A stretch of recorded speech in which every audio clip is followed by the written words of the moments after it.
ठाणे स्थानकात सिग्नल यंत्रणेत मोठा बिघाड। मध्य रेल्वेच्या कल्याण ते कुर्ला दरम्यान लोकल सेवा विस्कळीत।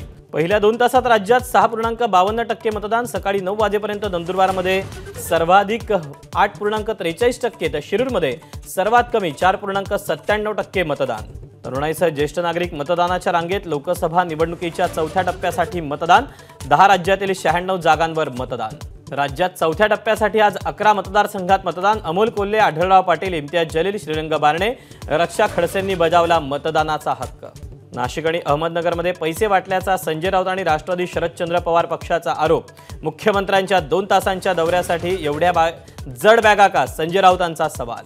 आरोपांचा वास्तवाशी संबंध नाही। पारनेरमध्ये पैसा वाटप केल्याच्या राष्ट्रवादी शरदचंद्र पवार पक्षाच्या आरोपांवर सुजय विखे पाटलांचं स्पष्टीकरण। मतदानाच्या आदल्या रात्री पुण्यात रवींद्र धंगेकरांचा सहकारनगर पोलीस ठाण्यात ठिय्या। भाजपकडून पैसे वाटप होत असल्याचा धंगेकरांचा आरोप।